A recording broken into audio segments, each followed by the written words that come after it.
এই গল্পটা শুধু একজন নারীর না, এই গল্পটা হাজারো প্রবাসীর স্ত্রীর।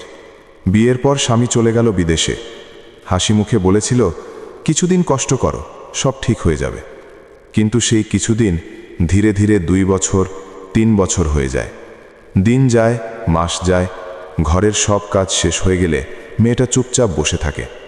চারপাশে সবাই আছে, কিন্তু যার জন্য এই সংসার সে নেই। রাতে বিছানায় শুয়ে শূন্য পাশটা তাকিয়ে থাকে।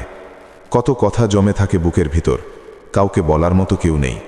তার যৌবন, তার চাওয়া, তার স্বপ্ন সব কিছু অপেক্ষার ভেতর আটকে থাকে। 2-3 বছর পর স্বামী আসে বাড়িতে। আনন্দ হইচই, মেয়েটাও খুশি হয়, কারণ সে ভাবে এবার হয়তো সব অভাব মিটবে। কিন্তু বাস্তবতা আরও কঠিন। 1-1.5 মাসের জন্য আসে। এই অল্প সময়ে সে চায় স্বামীর কাছে একটু সময়, একটু মন খোলা কথা, একটু গভীর ভালোবাসা। কিন্তু স্বামী ব্যস্ত হয়ে যায়, বন্ধু, আত্মীয়, ঘোরাঘুরি। আর সবচেয়ে বড় কষ্টটা সে কাউকে বলতে পারে না।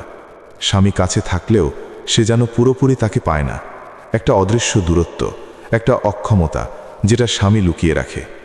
স্ত্রী সব বোঝে, কিন্তু মুখে কিছু বলে না, কারণ সে জানে বললেও লাভ নেই।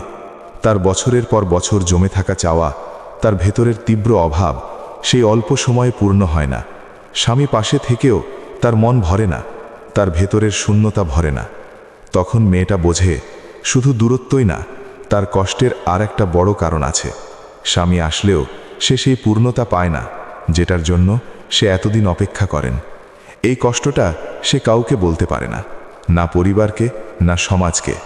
কারণ সমাজ শুধু দেখে স্বামী তো আছে, বিদেশে টাকা পাঠায়। কিন্তু কেউ দেখে না একটা নারীর ভেতরের অপূর্ণতা, তার না পাওয়া অনুভূতি। আবার একদিন স্বামী চলে যায় বাড়ি, আবার চুপচাপ বিছানা, আবার ফাঁকা। মেয়েটা আবার অপেক্ষা করে, বছরের পর বছর।